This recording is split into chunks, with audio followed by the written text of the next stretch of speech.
বস্তায় আদা চাষ, ছাদে অল্প জায়গায় অধিক উপার্জন। আপনি কি জানেন আপনার ছাদের ছোট্ট জায়গাতেই বছরের 2 থেকে 3 বার আদা উৎপাদন সম্ভব? কিন্তু বেশিরভাগ মানুষ একটা বড় ভুল করে, মাটি তৈরি করতে আর সঠিক স্প্রে শিডিউল ফলো করে না। ফলাফল, গাছ হলুদ হয়ে যায়, পচন ধরে, ফলন কমে যায়। আজকের ভিডিওতে আমি দেখাবো ছাদে আদা চাষের A to Z এবং একটি পরীক্ষিত স্প্রে শিডিউল, যা ফলো করলে আপনি পাবেন বাম্পার ফলন। আপনি কি জানেন আপনার ছাদের ছোট্ট জায়গাতেই হতে পারে প্রচুর আদা উৎপাদন? হ্যাঁ, ঠিকমতো যত্ন আর সঠিক স্প্রে শিডিউল মেনে চললে আপনার আদা গাছ হবে একদম রোগমুক্ত এবং ফলন হবে দ্বিগুণ। পার্ট 1, বস্তা বা টব ও মাটি প্রস্তুতি। আদা চাষের সফলতার প্রথম ধাপই হল সঠিক কন্টেনার নির্বাচন। অনেকেই এই জায়গাতেই ভুল করেন, যার কারণে পরে গাছ ঠিকমতো বাড়ে না বা পচে যায়। প্রথমেই মনে রাখবেন, আদা একটি রাইজোম জাতীয় ফসল, অর্থাৎ এটি মাটির নিচে পাশ বরাবর ছড়িয়ে বৃদ্ধি পায়। তাই বস্তা বা টব বা কন্টেনার হতে হবে যথেষ্ট গভীর এবং প্রশস্ত। আদর্শ মাপ: গভীরতা কমপক্ষে 12-15 ইঞ্চি, প্রস্থ যত বেশি হবে তত ভালো। আপনি ব্যবহার করতে পারেন হাফ বস্তা, প্লাস্টিক ড্রাম কেটে নেওয়া, বড় গ্রো ব্যাগ, মাটির টব বা পুরনো বালতি বা কন্টেনার। প্রো টিপ: যে কন্টেনারই ব্যবহার করেন, নিচে অবশ্যই 3 থেকে 5টি ড্রেনেজ হোল থাকতে হবে, কারণ পানি জমে থাকলে আদা খুব দ্রুত পচে যায়। এখন আসি লেয়ারিং এর কথায়। নিচের স্তর, ড্রেনেজ লেয়ার।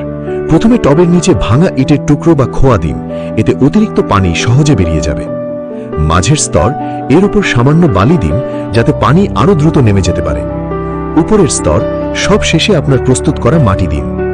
গুরুত্বপূর্ণ সতর্কতা: অনেকে সরাসরি মাটি দিয়ে দেয়, এতে পানি আটকে যায় এবং গাছ পচে যায়। তাই ড্রেনেজ সিস্টেম ঠিক রাখা খুবই জরুরি। যদি সম্ভব হয়, অল্প পরিমাণ ছাই যোগ করুন, যা ড্রেনেজ সিস্টেম ঠিক রাখবে এবং ছত্রাকজনিত রোগ থেকে রক্ষা করবে। পজিশনিং: কোথায় রাখবেন? আদা গাছ সরাসরি তীব্র রোদ পছন্দ করে না, তাই ছাদের এমন জায়গা বেছে নিন যেখানে 4-5 ঘন্টা হালকা রোদ আসে, বাকি সময় আংশিক ছায়া থাকে।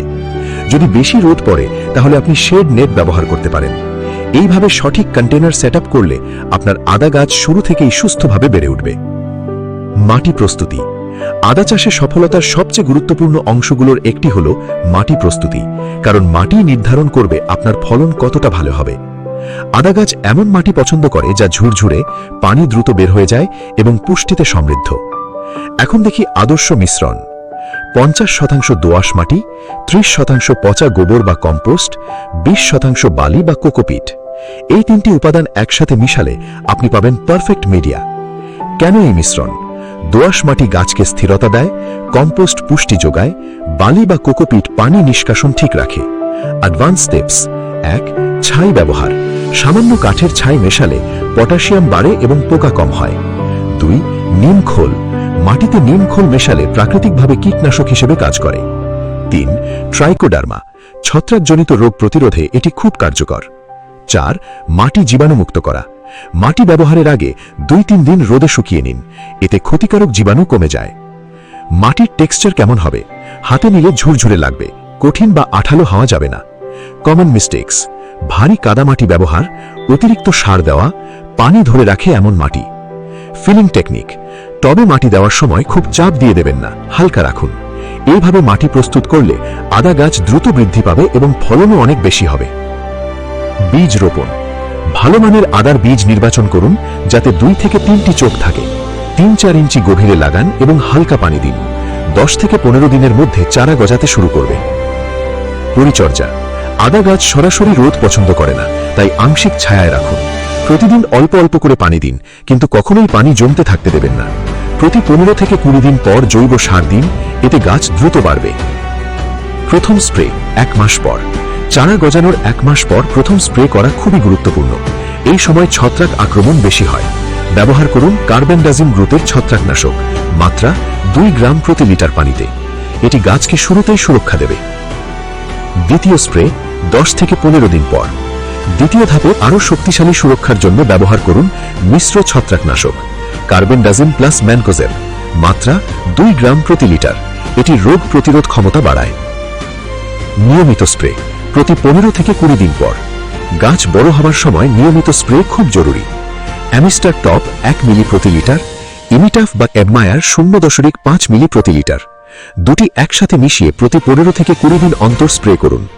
এইভাবে 6-7 বার স্প্রে করলে পোকা ও পচন সম্পূর্ণ নিয়ন্ত্রণে থাকবে।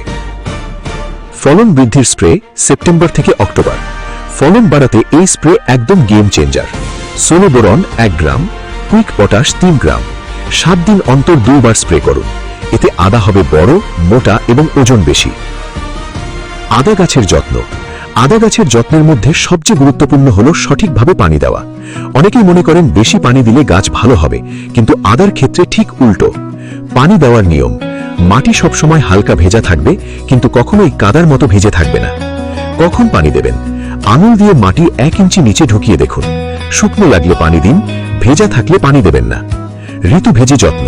গরমে প্রতিদিন বা একদিন পর পর পানি লাগতে পারে। বর্ষায় খুব সতর্ক থাকতে হবে, পানি জমতে দেওয়া যাবে না। শীতে পানি কম দিন। সূর্যালোক যত্ন। আদা গাছ আংশিক ছায়া পছন্দ করে। সকালবেলার রোদ ভালো, দুপুরের কড়া রোদ এড়িয়ে চলুন। সার যত্ন। প্রতি 15 থেকে 20 দিন অন্তর জৈব সার দিন। ভার্মিকম্পোস্ট খুব ভালো কাজ করে। মালচিং খুব গুরুত্বপূর্ণ। গাছের গোড়ায় শুকনো পাতা বা খড় দিয়ে ঢেকে দিন। এতে মাটি ভেজা থাকে, আগাছা কম হয়, গাছ দ্রুত বাড়ে। মাটি তুলে দেওয়া। গাছ বড় হলে মাঝে মাঝে গোড়ায় মাটি তুলে দিন। এতে আদা বড় হয়, নতুন রাইজোম তৈরি হয়। সতর্কতা: পাতা হলুদ, অতিরিক্ত পানি, গাছ ঝিমিয়ে পড়া, পানি কম, পচা গন্ধ, ড্রেনেজ সমস্যা।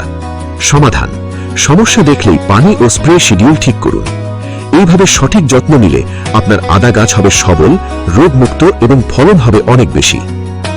পানি জমতে দেবেন না, এটাই সবচেয়ে বড় ভুল। আক্রান্ত পাতার সাথে সাথে কেটে ফেলুন। জৈব কীটনাশক ব্যবহার করলে ফলন আরও নিরাপদ হবে। এই ছোট ছোট টিপস আপনার ফলন অনেক বাড়িয়ে দেবে। এই স্প্রে শিডিউল যদি ঠিকভাবে অনুসরণ করেন, তাহলে আপনার ছাদের আদা চাষ হবে সম্পূর্ণ সফল।